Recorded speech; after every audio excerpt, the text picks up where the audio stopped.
এই হলো সেই বিখ্যাত পুরীর মন্দিরের ধ্বজা। তো উত্তাল সমুদ্র কি কেমন লাগছে? টেস্ট ঠিক আছে? कौन है ये लोग? कहां से आते हैं? খাজাটা ভালো হয়। হ্যাঁ थोड़ा test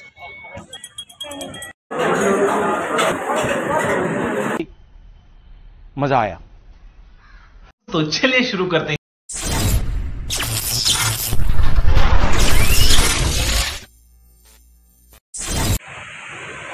good morning, very good morning from Puri. এখন ঘড়ির কাঁটায় বাজে ভোর 5:30, আর আজকের ব্লগটা শুরু করছি ঠিক পুরীর সমুদ্র সৈকত থেকে। দেখতেই পাচ্ছ আমার পিছনে সমুদ্র দেখা যাচ্ছে। তো উত্তাল সমুদ্র। এখন 5:30টার সময় সমুদ্রের রূপটা কিন্তু খানিকটা এই রকম, দেখো তোমরা। वाह क्या सीन है। ভোরবেলায় আমরা অনেকেই জানি না যে সমুদ্রের ঢেউ কতটা থাকে, কিন্তু ভোরবেলায়ও দেখা যাচ্ছে কিন্তু বেশ ভালোই স্রোত রয়েছে। তো আজকে কিন্তু আমাদের যাত্রা হলো পুরীর মন্দিরের উদ্দেশ্যে। সকাল ভোর ভোর পুরীর মন্দিরে পুজো দিতে যাওয়ার অনুভূতিটা কিন্তু বেশ ভালোই অটোতে যেতে যেতে ফিল করছিলাম। উড়িষ্যাকে কিন্তু আমরা ক্লিন সিটি হিসেবেই জানি, কিন্তু হলিডে হোম থেকে পুরীর মন্দিরের দিকে মানে যে রাস্তাটা দিয়ে আপনাকে পুরীর মন্দিরে যেতে হবে, সেই রাস্তাটা কিন্তু প্রচণ্ডই খারাপ, এটা না বলে আর থাকতে পারলাম। দেখো আমরা কিন্তু এই মুহূর্তে এসে গেছি পুরীর মন্দিরে, ঠিক আছে? সেই বিখ্যাত পুরীর ধ্বজা তোমাদেরকে একবার দেখিয়ে নিই। এই হলো সেই বিখ্যাত পুরীর মন্দিরের ধ্বজা, যা প্রতিদিন কিন্তু পরিবর্তন বা চেঞ্জ করা হয়। দেখতেই পাচ্ছ খুব সুন্দর দৃশ্য। সকালবেলা এখনও ভোর মানে সেরকম অর্থে সূর্য ওঠেনি, তো দারুণ একটা মনোরম দৃশ্য। জানি না ভেতরে মোবাইল নিয়ে ঢুকতে পারবো কি না, কিন্তু যতটা চেষ্টা করব পুরোটাই তোমাদের ভিডিওতে দেখানো।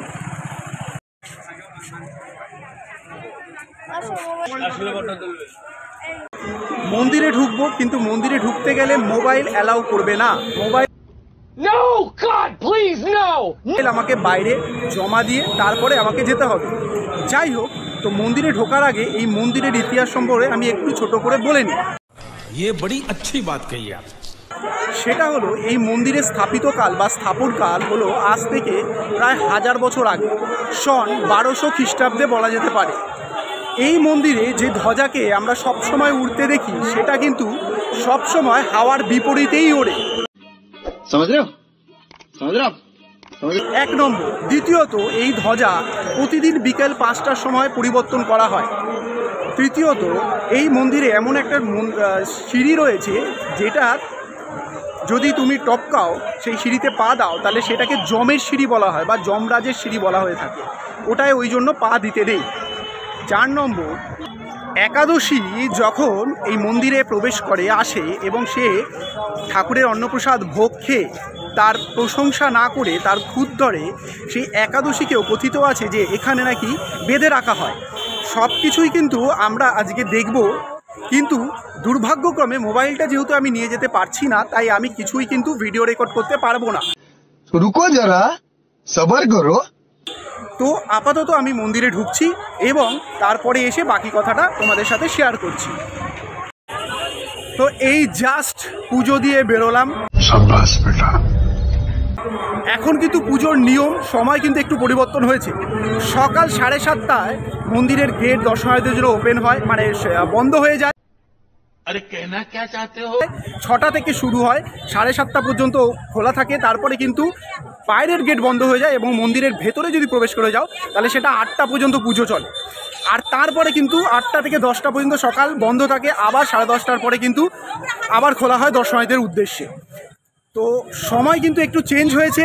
তোমরা কিন্তু যদি আসো এখানে হাতে সময় নিয়ে, এবং সেইভাবে আমি বলবো সকালের সময়টা মানে সকাল সকাল চলে এসো, 7:30টার মধ্যে মন্দিরে প্রবেশ করে যাও, সেটা কিন্তু সবার জন্য খুবই ভালো হবে। আর হ্যাঁ, আর একটা গুরুত্বপূর্ণ তথ্য তোমাদের দিয়ে রাখি। अच्छा ठीक है। সেটা হলো মন্দিরের মধ্যে কিন্তু বিভিন্ন প্রাইজের ডালার ভোগের ইয়ে করা রয়েছে, ঠিক আছে? তো সেটা 551 থেকে শুরু, এবং সেটা 1000, 1200, 1500, 2000, 3000 পর্যন্ত আছে। এবং ওখানে সেগ্রিগেশন করা রয়েছে, মানে প্রভু জগন্নাথের উদ্দেশ্যে একরকম পুজোর ডালা, বলরামের উদ্দেশ্যে একরকম, সুভদ্রার উদ্দেশ্যে একরকম, তো বিভিন্ন রকম করা রয়েছে। 551 যেটা, সেটা মন্দির প্রাঙ্গণে তারা বললো ওটা সুভদ্রার জন্য অর্পণ করা হবে। তো আমি যদিও সেটাই দিয়েছি, কিন্তু তোমরা চাইলে অনেক কিছুই দিতে পারো। জানো এখানে যে মানে যেটা হায়েস্ট ম্যাক্সিমাম টাকার পুজো রয়েছে সেইটা কিন্তু প্রচুর পরিমাণে মানে ভোগ দেয়, খেয়ে শেষ করা যায় না। কিন্তু এখন কিন্তু সিস্টেম এই রকম হয়েছে, তোমাদের জানিয়ে রাখলাম। शाबाश बेटा। মন প্রাণ পুজো দিয়ে কিন্তু জাস্ট ভরে গেল, मजा आया। ঠিক আছে, মানে এতটাই একটা শান্তি ফিল হলো, তৃপ্তি ফিল হলো। জগন্নাথ দেবকে এত কাছ থেকে দেখলাম, পুরো ক্রিস্টাল ক্লিয়ার যেন একদম। কিন্তু মজার ব্যাপার এটাই, ওখানে দাঁড়িয়ে তার সামনে কিছু চাওয়ার সেই খেয়ালটাই মাথায় আসেনি। কিন্তু এত সুন্দরভাবে দর্শন হয়েছে, কোনো বাধা নেই। হ্যাঁ, লাইন দিতে হয়েছে, প্রচুর লাইন, ভিড় থাকাথাকি। মানে আমি যেই টাইমে এসেছি এটা হলো রাস পূর্ণিমার সময়, এখানটায় এখন ভিড় হয়। পান্ডা বলছিল যে এই টাইমটায় প্রচুর ভিড় হয়, কিন্তু পরেই বাকি সময়টা বছরে তখন কিন্তু অতটাও ভিড় হয় না। যাই হোক, ঠাকুরের দর্শন করে মন কিন্তু পুরো ভরে গেল। তো এই যে সোজা রাস্তাটা, এই রাস্তাটাই কিন্তু পুরীর সমুদ্র সৈকতের দিকে যাচ্ছে। পুজো শেষ করে মন্দিরের থেকে হোটেল যাওয়ার রাস্তাটা কিন্তু অনেকটাই, তাই আর দেরি না করে অটোতে উঠে।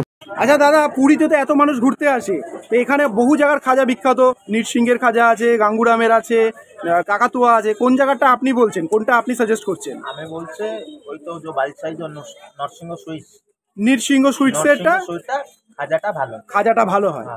আচ্ছা, থ্যাংক ইউ, থ্যাংক ইউ। समझ रहे हो समझ रहे हो आप?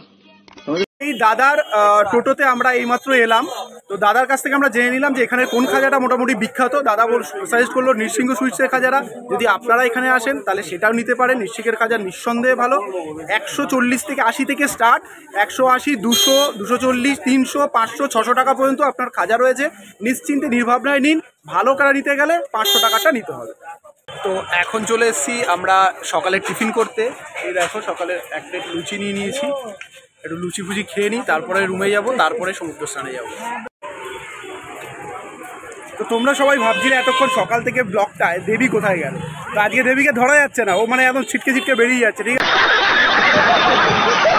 আছে, যখনই বলছে একটু ব্লগে মুখ দেখাও, বলছে না, ঠাকুরের পুজো দিতে গেছি, ভক্তি শ্রদ্ধা দিয়ে শুধু পুজোই দেবো, ব্লগে নেই। তো যাই হোক, সেই ভাতটা আমি আজকে দায়িত্ব পালন করছি। আমার টিফিন খাওয়াটা দেখলে এবার দেবীর জন্য যাচ্ছি, কারণ দেবী আবার লুচি পছন্দ করে না। দেবীর জন্য এখন দেখি কি পাওয়া যায়, ও কী খায়। তো ফাইনালি দেবী কিন্তু ওর মনের মতন খাবারটা পেয়ে গেছে। ঠিক আছে, এত কিছু অপশান আছে কিন্তু কোনোটাই ওর ভালো লাগেনি। মাঝখান থেকে বাঙালির চির ফেভারিট ডিম টোস্ট বা আন্ডা টোস্ট যাই বলো না কেন, সেটাই। পুরীতে এসেও কিন্তু এর বিকল্প কিছু হয়নি, মানে একই জিনিস একই গতিধারায় চলে যাচ্ছে। কি কেমন লাগছে, টেস্ট ঠিক আছে? পুরীতে ঘুরতে যাওয়া মানে দুটো জিনিস কিন্তু ইম্পর্টেন্ট। একটা হলো জগন্নাথ দেবের দর্শন, আর দ্বিতীয় হলো সমুদ্রে ঝাঁপিয়ে বেড়ানো। তো আমরা কিন্তু এর অন্যথা করিনি, খুব ভালোভাবে সমুদ্রে কিন্তু চান করেছি এবং মন তৃপ্তি করে ঘন্টা, 1.5 ঘন্টা, 2 ঘন্টা ধরে কিন্তু সমুদ্রের মধ্যেই ঝাঁপিয়ে বেরিয়েছি। হাই গাইস, তো আজকে আমাদের পুরীতে ডে 3। তো আজকে আমরা নতুন একটা রেস্টুরেন্টে খেতে যাবো। समझ रहे हो समझ रहे हो आप? চলো দেখা যাক কি খাই না খাই, সবই তোমাদের সাথে শেয়ার করব। রেস্টুরেন্টে গিয়ে অবশ্যই। পুরীতে 13 পার্বণ রেস্টুরেন্টটা কিন্তু নেহাত খারাপ নয়, তাই ভাবলাম একদিন গিয়ে খাবারটা টেস্ট করেই নিই। যাই হোক, গিয়ে তো অবাক, এত ভিড় যে বসার জায়গা পর্যন্ত পাওয়া যাচ্ছে না। মানে দুপুর 1টার সময় গিজগিজ করছে লোক, এরকম একটা ব্যাপার।